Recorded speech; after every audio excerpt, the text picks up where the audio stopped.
قرآن مجید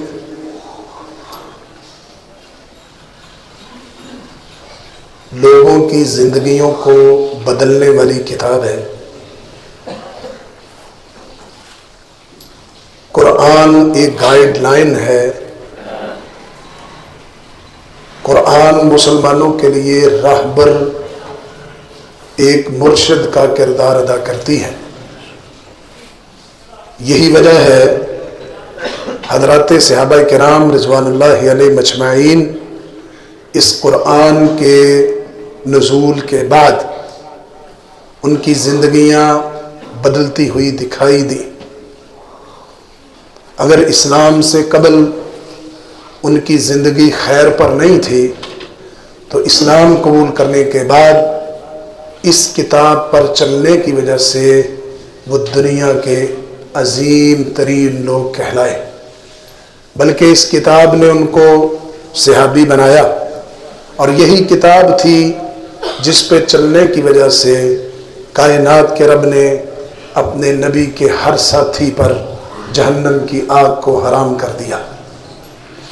یہ قرآن ہم نے جب سے ہوش سنبھالی ہے اس کو پڑھا بھی ہے، اس کی تعلیمات بھی سنی، مسائل بھی بڑے سنے، زندگی کا ایک حصہ بیت گیا خطبات جمعہ کے اندر، دعوتی پروگراموں میں نبی کریم صلی اللہ علیہ وسلم کی متعدد احادیث اور قرآن مجید کی 20 آیات زبانی یاد ہو گئی، ترجمے آتے ہیں۔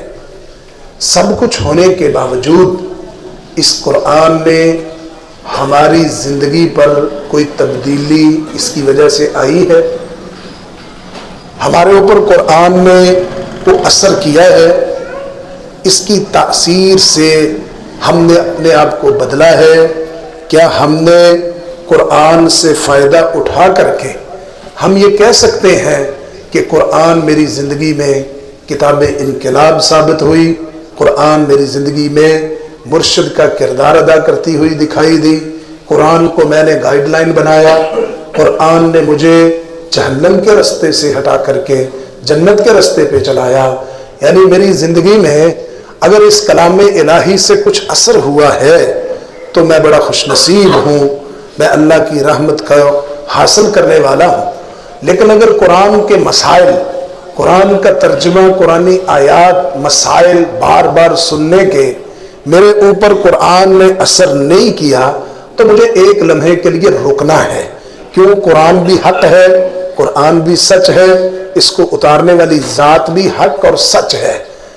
نزل به الروح الامین وانه لتنزیل رب العالمین نزل به الروح الامین علی قلبک لتکون من المنذرین۔ قرآن اترا بھی حق ذات کی طرف سے ہے بھی حق، اور جس نبی پر آیا وہ نبی بھی سچے نبی ہیں، لیکن میری زندگی کیوں نہیں بدلی؟ میں نے بھی رب کے نام کا، اس کے رسول کی رسالت کے اوپر مشتمل کلمہ پڑھا ہے، لیکن قرآن مجھے بدل کیوں نہیں سکا؟ میں نے اپنے اندر تبدیلی کیوں نہیں لائی؟ آج کے خطبے میں یہ چیز سوچنے کے لیے آپ کے سامنے ایک دعوت فکر رکھ رہا ہوں۔ حالانکہ یہ قرآن وہ تھا جس نے غیر ذی روح پر بھی اثر کیا۔ ایک ہوتا ہے ایک چیز روح والی ہے، اس پر اثر کرنا، قرآن نے ایسی چیزوں پر اثر کیا ہے جس میں روح نہیں ہے۔ لو انزلنا هذا القرآن على جبل، اگر ہم اس قرآن کو پہاڑوں پر نازل کرتے، لرأيته خاشعا متصدعا من خشیت اللہ، اس قرآن کے نزول کی وجہ سے اللہ کی خشیت ڈرتے ہوئے پہاڑ جو ذی روح نہیں ہے وہ ریزہ ریزہ ہو جاتے اس قرآن کی تاثیر کی وجہ سے۔ اور یہ قرآن اس نے جنوں پر اثر کیا۔ جن وہ مخلوق ہیں جو ذی روح تو ہیں، با اختیار تو ہیں، لیکن زمین میں ان کو خلافت نہیں دی گئی، اس میں ہدایت گمراہی کو اختیار کرنے کی صلاحیت موجود ہے۔ جنوں میں مکلف ذات ہے، وما خلقت الجن والانس الا لیعبدون، جن کے لیے بھی جائز نہیں ہے غیر اللہ کو سجدہ کرے، لیکن یہ قرآن جنوں پر اثر کرتا ہے۔ قل اوحی الی انہ استمع نفر من الجن فقالوا انا سمعنا قرآنا عجبا۔ کیسا اثر کیا قرآن نے جنوں پر؟ یہدی الی الرشد فآمنا بہ، یہ قرآن تو ہدایت کی رہنمائی کرتا ہے، ہم اس پر ایمان لے آئے۔ وَلَن نُشْرِكَ بِرَبِّنَا أَحَدًا، پہلے زندگی جیسے گزری سو گزری، آج کے بعد قرآن سننے کے بعد ہم اپنے رب کے ساتھ شریک نہیں کریں گے۔ یہ وہ لوگ کہہ رہے ہیں جو جن کو جن کہا جاتا ہے اور مکلف ہیں، اللہ نے ان کو با اختیار بنایا ہے، لیکن انسان کو فضیلت دے کے زمین میں خلافت کے لیے انسان کو چنا ہے، جنوں کو نہیں چنا۔ قرآن ان پر اثر کر رہے ہیں۔ اہل کتاب میں یہودی بھی شامل ہیں، عیسائی بھی شامل ہیں۔ انہوں نے بھی جب اللہ کی کتاب کا بغیر تعصب کے، بغیر حسد کے مطالعہ کیا تو قرآن نے ان کی زندگی کو بھی بدل دیا۔ وَإِذَا يُتْلَى عَلَيْهِمْ قَالُوا آمَنَّا بِهِ إِنَّهُ الْحَقُّ مِنْ رَبِّنَا، جب ان پر قرآن پڑھا جاتا ہے کہتے ہیں ہم اس پہ ایمان لے آئے، یہ ہمارے رب کی طرف سے حق ہے، یہ اہل کتاب کہہ رہے ہیں۔ اہل کتاب کے بڑے بڑے لوگ اسلام قبول کر کیے، عبداللہ ابن السلام، صہیب رومی، دیگر صحابہ نے، اہل کتاب کے بڑے عالم تھے، لیکن جب قرآن نے ان کی زندگیوں کو بدلا تو نبی محمد صلی اللہ علیہ وسلم پر ایمان لے آئے قرآن کی تاثیر کی وجہ سے۔ خوشی کی بات ہے، حفاظ کرام، قرائے کرام رمضان کے اندر 27-29 دنوں میں سارا قرآن سناتے ہیں، لیکن شوق اور ذوق پہ بات کروں تو سوال ہے کہ 28-29 دن میں میں کتنے دن قرآن سننے والا ہوں؟ بھائی میرے پاس تو بڑی دلیل ہے، اللہ کے نبی نے صرف 3 دن پڑھی ہے۔ میں آپ سے سوال کروں، آج دوسرا روزہ ہے، کچھ لوگوں کا تراویح کا دن آج آخری ہے، وہ کہتے ہیں اللہ کے نبی نے 3 دن پڑھی، ہم نے بھی 3 دن پڑھنی ہے۔ ان کے علم میں اضافہ کر دوں کہ کائنات کے امام علیہ السلام نے پہلے 3 دن تراویح نہیں پڑھی، اللہ کے نبی نے 21ویں روزے کی، 23ویں اور 25ویں روزے کی تراویح پڑھی ہے۔ 27ویں کی رات تھی جب صحابہ انتظار کرتے رہے، رسول اللہ نہیں نکلے، کہا انی خشیت ان تکتب علیکم، میں اس لیے نہیں آیا کہ کہیں تم پہ تراویح فرض نہ ہو جائے۔ وہ 21ویں، 23ویں اور 25ویں روزے کی تراویح تھی جو محمد رسول اللہ نے پڑھی ہے، اور ہم نے اپنے مطلب کی دلیل ڈھونڈ کر کے پہلے 3 دن میں لائے اور 3 دن شوق سے تراویح پڑھنے والے چوتھے دن میں اللہ کے نبی نے تو 3 دن پڑھی سی بس بڑھیا نے۔ غلط فہمی ہے۔ ہم قرآن سنتے ہیں، ہمیں آواز، آج کا دور واللہ العظیم فتنوں کا دور ہے، لیکن میں سمجھتا ہوں کہ لوگ آواز کے جادو پر کھڑے ہیں۔ آواز خوبصورت ہو بس، اور خوبصورت آواز میں اتنا گم سم ہو جاتے ہیں کہ اگلا سٹیپ اٹھا ہی نہیں پاتے کہ اس قرآن کو سمجھ لیں۔ کانوں کا مزہ، کانوں کا سواد، سرور، ہاں جیسے حرم میں ہے، جیسے مکے میں ہے، جیسے مدینے میں بیٹھے قرآن کی بہار ہے۔ آواز کے اندر اتنا گم ہو جانا کہ اگلا بندہ سٹیپ ہی نہ اٹھا سکے کہ میں قرآن کو سمجھ بھی پاؤں کہ نہ پاؤں۔ حضرات، اہل کتاب پر قرآن نے اثر کیا ہے، ہم اہل کتاب نہیں ہیں، ہم اہل قرآن ہیں، اور یہ قرآن اہل ایمان پر بھی اثر کرتا ہے۔ ان الذین هم من خشیۃ ربهم مشفقون والذین هم بآیات ربهم یؤمنون، اللہ کی آیات پر ایمان لاتے ہیں، قرآن اثر انداز ہوتا ہے۔ والذین هم بربهم لا یشرکون، رب کے سامنے شرک نہیں کرتے۔ مشرکین پر بھی قرآن نے اثر کیا۔ قرآن سن کر کے عاجزی کے ساتھ مشرکین بھی سجدہ ریز ہوئے۔ حضرت عبداللہ ابن عباس رضی اللہ عنہ حدیث کے راوی ہیں، سجد النبی صلی اللہ علیہ وسلم بالنجم وسجد معه المسلمون والمشركون والجن والانس، جب سورہ نجم کا سجدہ آیا نا، فاسجدوا للہ واعبدوا، آخری آیت سورہ نجم کی، محمد رسول اللہ صلی اللہ علیہ وسلم نے سجدہ کیا، اور سجدے کے اندر مسلمانوں نے، مشرکوں نے، جنوں نے، انسانوں نے، سب نے سجدہ کیا۔ پوچھ لو مسلمانوں کو سجدہ تلاوت کی دعا کیا ہے؟ آج تیسرے روزے کی تیاری ہے، ایک پارہ پڑھنے والا قاری آج تیسرے پارے کی تیاری کر کے بیٹھا ہے، جو سوا پڑھ رہے ہیں انہوں نے 7 چوتھا بھی 3 پا لگانا ہے آج شام کو۔ 9ویں پارے میں پہلا سجدہ آنا ہے، اور مسلمانوں کی اکثریت کو علم نہیں ہے کہ سجدہ تلاوت کی دعا کیا ہے۔ یا اگر وہ پرانی پیارے رسول کی پیاری دعا سے یاد کی ہوئی دعا سجدہ وجہی للذی خلقہ وصورہ وشق سمعہ وبصرہ بحولہ وقوتہ فتبارک اللہ احسن الخالقین، وہ یاد کی ہوئی ہے، وہ بھی پوری نہیں آتی۔ اللہ کے نبی صلی اللہ علیہ وسلم کی سے صحیح اور مستند دعا، اللہم اکتب لی بہا عندک اجرا وضع عنی بہا وزرا واجعلہا لی عندک زخرا وتقبلها منی کما تقبلتها من عبدک داود علیہ السلام۔ محمد رسول اللہ صلی اللہ علیہ وسلم سجدہ تلاوت میں یہ دعا پڑھتے تھے۔ مشرکین قرآن سن کے محمد رسول اللہ صلی اللہ علیہ وسلم کے ساتھ سجدہ ریز ہو رہے ہیں۔ اور یہ قرآن کتنا اثر کرتا ہے، انسانی جسم پر قرآن کا اثر ہوتا ہے۔ دیکھیے اپنے ایمان کو جھنجھوڑیے، قیمتی دن گزر رہے ہیں، قرآن کا مہینہ ہے، قرآن انسانی جسم پر اثر کرتا ہے۔ اللہ نزل احسن الحدیث کتابا متشابہا مثانی تقشعر منہ جلود الذین یخشون ربہم۔ اللہ نے سب سے اچھی بات قرآن نازل کی، ایسی کتاب جو آپس میں ملتی جلتی ہیں، آیات ایک بار بار دہرائی جانے والی ہیں، اور جب وہ ایمان والے پڑھتے ہیں ان کی کھال، ان کے چمڑے، ان کی جلد کے رونگٹے کھڑے ہو جاتے ہیں قرآن کی تلاوت سے۔ قرآن اتنا ان پہ اثر کرتا ہے۔ قرآن پڑھنے والا قرآن کب اثر کرتا ہے؟ جب قرآن کا معنی مفہوم آتا ہو۔ ہمارا مزاج یہ رمضان سے پہلے محافل حسن قرات کا ایک پورا سیزن تھا، اور اس سیزن میں قرآن پر اثر، قرآن سے اثر لینا یا قرآن کی تاثیر سے لوگوں کا متاثر ہونا کم دکھائی دیا۔ ہلڑ بازی، شور بازی اور جناب ماشاءاللہ سبحان اللہ اونچی اونچی دادوں کے سوا ککھ نہیں ملا۔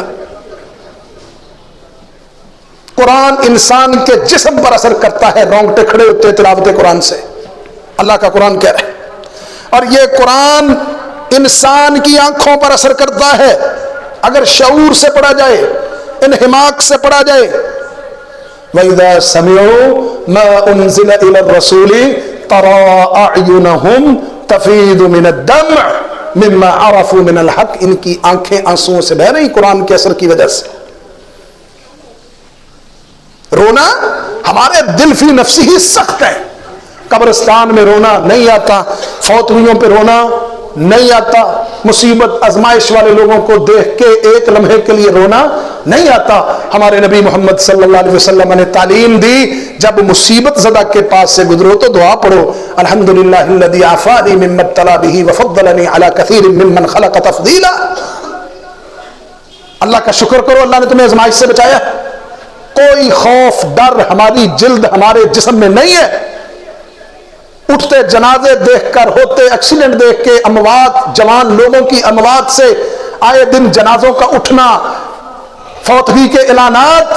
اللہ کے نبی نے ایک نسخہ بتایا تھا، زور القبور فانہا تذکر الآخرہ، قبروں کی زیارت کرو آخرت یاد آتی۔ واللہ ہم قبرستان میں بھی آخرت کو یاد نہیں کر پاتے، یہ دلوں کی سختی کا نتیجہ ہے۔ قرآن آنکھوں پر اثر کرتا ہے، قرآن دل پر اثر کرتا ہے۔ الذین اذا ذکر اللہ وجلت قلوبہم، اللہ کا ذکر کرتے ہیں تو دل ڈر جاتے ہیں، قرآن کی تلاوت سنتے ہیں خوف کھاتے ہیں۔ عذاب عظیم کی آیتیں، عذاب علیم کی آیتیں، عذاب مہین کی آیتیں، جہنم کے تذکرے، جہنمیوں کا جہنم میں مستقل رہنا، بندہ خوف کھاتا ہے۔ اللہم لا تجعلنا منہم، اللہ ہمارا ان میں شمار نہ کرنا۔ حضرات، یہ قرآن ہم پہ کیسے اثر کرے گا؟ 10 چیزیں آپ کے سامنے رکھتا ہوں، اگر وہ ہمارے اندر آ گئیں تو قرآن ہم پہ اثر کرے گا۔ اختصار کے ساتھ، سب سے پہلی چیز، قرآن مجید سے اپنے تعلق کی تجدید کرو۔ آج دوسرا روزہ ہے، میں کسی کا ہاتھ کھڑا نہیں کرواتا، ہر بندہ اپنے ضمیر سے پوچھے، آج دوسرا روزہ مکمل ہو، آدھا گزر چکا ہے، میں نے ابھی تک قرآن مجید کی کتنی تلاوت کی ہے؟ یار میں باتیں کر لیتا ہوں، بڑی باتوں میں کسی کو آدمی مجھ سے جیت نہیں سکتا۔ میں ایک لمحے کے لیے سوچوں، قرآن مجید کا کوئی پارا، کوئی صفحہ میرے آگے کھول کے رکھ دے، میں کتنا پڑھ پاؤں گا؟ میں اس سے آگے سوچوں، سورہ فاتحہ، سورہ اخلاص جو مسلمان کے بچے کو آتی ہے، اگر میرے سامنے کو آدمی قرآن کھول کے کہے سنا سورہ فاتحہ، سنا سورہ اخلاص، میں بغیر غلطی کے سنا سکتا ہوں؟ یہ تعلق ہے میرا آپ کا قرآن سے۔ قرآن سے تعلق کی تجدید کرو، تلاوت کا معمول بناؤ۔ ایک آدمی دروازہ مسلسل کھٹکھٹاتا ہے نا تو کھٹکھٹانے سے دروازہ کھلتا ہے. کوشش کی ہے نا, بندہ سیڑھی پہ پہلا قدم رکھتا ہے تو سیڑھی سے اس رستے کو, اس منزل کو کراس کر لیتا ہے. ایک پل پہ چڑھتا ہے نا, چاہے حساس کیوں نہ ہو, آہستہ آہستہ جائے, بالآخر اس نہر کو, اس پل کو کراس کر لیتا ہے. بھائی جب ہم نے سیڑھی پہ قدم نہ رکھا, جب ہم پل پہ چڑھے نہیں, قرآن ہماری زبان سے کیسے نکلے گا؟ تلاوت قرآن کیسے نکلے گی؟ ایک لمحے کے لیے اپنے آپ کو پوچھو, میں اس قابل ہوں کہ میری زبان سے قرآن کی آیات نکلے تو میں صحیح پڑھ پاؤں گا کہ نہیں پاؤں گا؟ بھائی مولویوں کے اوپر تبصرے کرنے ہو, مولویوں کی مٹی پلیت کرنی ہو تو میرا پہلا نمبر ہے, لیکن افسوس اس بات پہ ہے کہ مجھے قرآن کی ایک سورت صحیح پڑھنی نہیں آتی.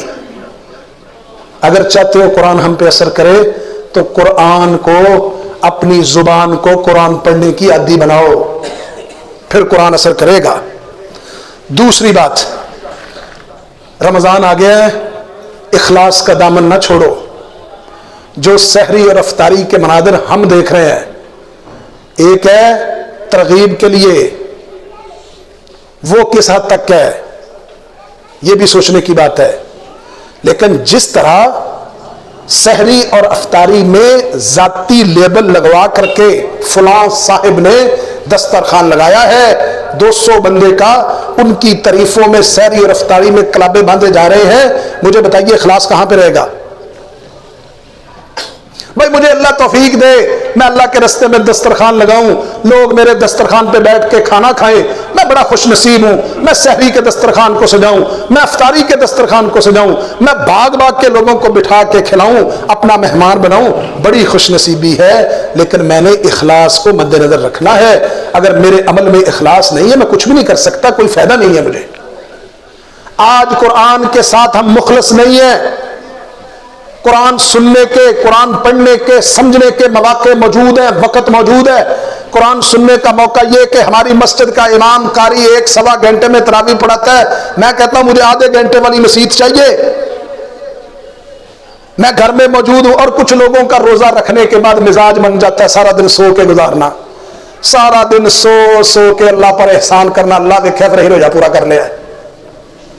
بھائی روزہ اس لیے سارا دن نیند پوری کرو. اللہ کے بندو اذکار کرنے ہیں, قرآن پڑھنا ہے, قرآن کو سمجھنا ہے, صرف نیند کی نظر نہیں کرنا روزہ. کچھ لوگ روزہ گزارنے کے لیے موبائل نکال لیتے ہیں, سارا دن ڈرامے فلمیں چل رہی ہے, کیا روزہ ہے؟ اپنے عمل میں اخلاص لاؤ. مخلص بندہ اللہ کو پسند ہے. سیدنا یوسف علیہ السلام کو اللہ نے کہا تھا اتنی بڑی آزمائش سے نکلنے کے بعد, انہ من عبادنا المخلصین. حضرات تیسرا عمل, اگر قرآن ہم پہ اثر کرے تو قرآن سے محبت کرنی ہے, قرآن سے پیار کرنا ہے, قرآن والوں سے محبت کرنی ہے, قرآن والوں سے محبت کرنی ہے. عبداللہ ابن مسعود فرماتے ہیں آدمی کو اس بات سے کوئی نقصان نہیں کہ وہ اپنے بارے میں نہ پوچھے سوائے قرآن کے معاملے میں. فَإِن كَانَ يُحِبُّ الْقُرْآنَ, اگر وہ قرآن سے محبت کرتا ہے, فَإِنَّهُ يُحِبُّ اللَّهَ وَرَسُولَهُ محمد صلی اللہ علیہ وسلم, وہ اللہ اور اس کے رسول محمد سے محبت کرتا ہے, کیونکہ یہ قرآن سے محبت کرتا ہے. میں 20 پیسے سرمایہ دنیا کی چیزوں پر خرچ کرتا ہوں, آج دوسرا روزہ گزرنے کو ہے, میرے گھر میں قرآن کا مصحف ہے, میرے گھر میں قرآن کا ترجمہ ہے, میرے بچے, میری بیوی, میری بیٹیاں, میری بہو قرآن پڑھ لے. میں ایک تفسیر کی کتاب گھر میں لا کے رکھ دوں, میں ایک حدیث کو ترجمے والی کتاب کو گھر میں لا کے رکھ دوں, اپنے بچوں کو وہ بیٹا تمہارا کام صرف سحری اور افطاری کے دسترخوان سے جانا نہیں ہے, تھوڑا سا وقت نکال لو, یہ اسٹڈی کرو, مطالعہ کرو, دین کیا کہتا ہے, قرآن کیا کہتا ہے, یہ قرآن سے محبت ہے. قرآن والوں سے پیار کرو, قرآن والوں کے لیے اپنے سینے چوڑے کرو, اپنی جیبیں ڈھیلی کرو, قرآن والوں کو اپنے دسترخوان کی زینت بناؤ, قرآن والوں کی خدمت کرو. اللہ کے نبی صحابی کو کہتے لا یطعم طعامک الا تقی, تیرے دسترخوان پہ تیرا کھانا نہ کھائے مگر نیک آدمی. نیک لوگوں کو کھلانا, قرآن والوں کو کھلانا پلانا, اللہ کی قسم یہ قرآن سے محبت کی دلیل ہے. اس نے کہا احب الصالحین ولست منہم لعل اللہ یرزقنی صلاحا, میں نیک نہیں ہوں, نیکوں سے محبت کرتا ہوں, شاید نیکوں کی محبت مجھے بھی نیک بنا دے. حضرات چوتھی بات, اگر قرآن ہم پہ اثر کرے تو کیسے کرے گا کہ دل کی حاضری رکھو. ایک حافظ سارا دن قرآن کو پارا یاد کرتا ہے. پتہ ہے آپ کو یہ رات کو منزل سنانا جو ہے نا یہ اللہ کی خاص رحمت کی وجہ سے ہے. بھرپور محنت کرتا ہے ایک آدمی ایک حافظ سارا دن میں. جب وہ مصلی پہ کھڑا ہوتا ہے نا تھوڑا سا دماغ ادھر ادھر ہو جائے تو حافظ صاحب پٹری سے اتر جاتے ہیں. دماغ کی حاضری کے ساتھ پارا پڑھنا پڑتا ہے. قرآن پڑھتے ہو قرآن سمجھتے ہو دل کو حاضر کرو. ان فی ذلک لذکری لمن کان لہ قلب او القى السمع وهو شہید. اس میں اس شخص کے لیے نصیحت ہے جس کا کوئی دل ہو یا کان لگائے یا اس حال میں کہ دل سے حاضر ہو. قرآن کے ساتھ تعلق حاضری والا چاہیے. دل و دماغ حاضر ہو. یہ سمجھو میرا رب مجھ سے خطاب کر رہا ہے. یہ سمجھو میرا رب مجھے بیان کر رہا ہے. یہ سمجھو میرا رب مجھے پڑھا رہا ہے. یہ سمجھو میرے رب کا میسج ہے میرے رب کا پیغام ہے. دل کی حاضری کے بغیر کچھ نہیں ہے. اگر تم قرآن سے فائدہ اٹھانا چاہتے ہو امام ابن القیم رحمہ اللہ فرماتے ہیں اس کی تلاوت سماعت کے وقت اپنے دل کو یکسو کر لو. پوری توجہ سے سنو. حاضر رہو جیسے تم سے وہ ذات خود مخاطب ہے جس نے کلام فرمایا. یہ خطاب اسی کی طرف سے تمہارے پاس تمہارے نبی محمد کی زبان سے پہنچا ہے صلی اللہ علیہ وسلم. اگر چاہتے ہو قرآن ہم پہ اثر کرے تو پانچویں بات یہ ہے کہ قرآن کی تلاوت کو اپنی آواز کے ساتھ مزین کرو. قرآن مجید جب آدمی مزین کر کے پڑھتا ہے زین القرآن باصواتکم محمد رسول اللہ صلی اللہ علیہ وسلم کی حدیث ہے قرآن کو مزین اپنی آوازوں کے ساتھ کرو تو پھر بندہ بیدار رہتا ہے. بندہ توجہ کرتا ہے. اس کو پڑھنے میں سرور آتا ہے. اگر ایک آدمی قرآن مسلسل غلطی پڑھی جا رہا کیا مزہ آئے گا اس کو کیا سرور ہوگا. میں اپنے بزرگوں کو کہوں گا کہ جتنی اللہ نے آپ کو ہمت طاقت دی ہے نا قرآن غلط پڑھنے کی بجائے تھوڑا پڑھ لو. اپنی مسجد کے امام حافظ قاری کو ساتھ بٹھا لو بھائی ایک رکوع سن. میں نے اگر رمضان کے 30 دنوں میں 30 رکوع قرآن کے صحیح پڑھنے سیکھ لیے اللہ کی قسم غلط پڑھنے سے صحیح پڑھنا بہتر ہے کہ اللہ مجھے دوہرا اجر عطا فرمائے گا. عبداللہ ابن عباس سے مروی ہے کہتے میں نے مولا حضرت عبداللہ ابن عباس کا غلام کہتا میں نے ان سے پوچھا اللہ کے نبی کی رات کی نماز کیسی تھی تو انہوں نے فرمایا کان یقرأ فی بعض حجرہ ہی آپ اپنے حجرے کے کسی حصے میں تلاوت کر رہے ہوتے فیسمع من کان خارجا جو لوگ باہر ہوتے وہ صحیح معنوں میں رسول اللہ کی قرات کو سن رہے ہوتے. آج حفاظ کرام قرآن سنا رہے نماز قیام اللیل میں نماز تراویح میں اور ماشاءاللہ سپیڈ بہت تیز ہے. سپیڈ بہت آگے ہے. یا لمون تالمون پہ بریک لگتی ہے. ہمارا مزاج نہیں ہے نا بھی جب حافظ کے گلے پہ ہم نے پاؤں رکھ دیا ہے کہ ادھے گھنٹے تو اتنے تراویاں نہیں ہیں تو اسی پچھو بھج جانا ہی کلا ہی رہے گا مسیطیں. کچھ پہلے بھی لوگ پڑھنے والوں کا یہ مزاج ہے قرآن کو تیز پڑھنا. قرآن کو تیز پڑھنا الفاظ کی سمجھ نہ آئے الفاظ کی صحیح ادائیگی نہ ہو کیا فائدہ پڑھنے والے کو اور کیا فائدہ سننے والوں کو.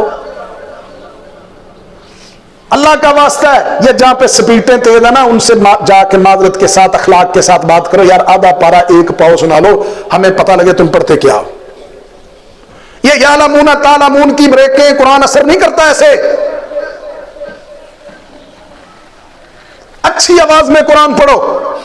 قرآن کو سنے تو ایک لمحے کے لیے سوچنے پر مجبور ہو کہ یہ کلام کتنا پیارا کلام ہے. اس رب اس کے اتارنے والے رب کی ذات کتنی پیاری ہے اور جس نبی پر یہ قرآن اترا وہ نبی کی ذات کتنی پیاری جو فرشتہ لے کے آیا اس کی کیا بات. خوبصورت آوازوں کے ساتھ قرآن پڑھو سنو. جدید دور ہے سوشل میڈیا کی بات ہے. آج تو جدید ذرائع ہیں ہم قرآن اچھی تلاوت اچھی آواز والے قرآن سن کے اپنا قرآن بہتر کر سکتے ہیں. حضرات چھٹی بات اگر قرآن ہم پہ اثر کرنا ہے تو کیسے کرے گا جب ہم قرآن کی ہر آیت کو اپنا مخاطب سمجھیں گے. ثابت بن قیس رضی اللہ عنہ رسول اللہ کے صحابی ہیں. قدرتی طور پہ آواز اونچی ہے. ہمارے یہاں بھی کچھ لوگوں کی آواز قدرتی طور پہ اونچی ہوتی ہے. آپ جتنا مرضی ان کو کہتے نا آستہ وہ پھر بھی وہ کہتے بھائی ساری آواز ہی نہیں قدرتی آواز اونچی. قرآن مجید کی آیت اتری یا ایھا الذین آمنوا لا ترفعوا اصواتکم فوق صوت النبی ولا تجهروا له بالقول كجهر بعضكم لبعض ان تحبط اعمالكم وانتم لا تشعرون. کہنے لگے میری آواز اونچی ہے میرے اوپر قرآن اتر آیا ہے ہر آیت کو اپنا مخاطب سمجھو. قرآن مجھے مخاطب کر رہا ہے. اگر حرام چیزوں سے بچنا ہے تو قرآن نے مجھے کہا ہے یا ایھا الذین آمنوا لا تحرموا طیبات ما احل اللہ لکم ولا تعتدوا. حلال چیزیں کون سی ہیں؟ عرش پہ فیصلے ہوئے ہیں. حرام چیزیں کون سی ہیں؟ عرش پہ فیصلے ہوئے ہیں. اور اس کا مخاطب میں تھا. یہ کلمہ پڑھنے والا مسلمان جدی پشتی یہ اس قرآن کی تعلیمات پہ عمل کرے گا. قرآن کی ہر آیت کا مخاطب اپنے آپ کو سمجھو. ثابت بن قیس نے کہا میری آواز تو قدرتی اونچی ہے لیکن قرآن پھر بھی میرے متعلق اترا ہے.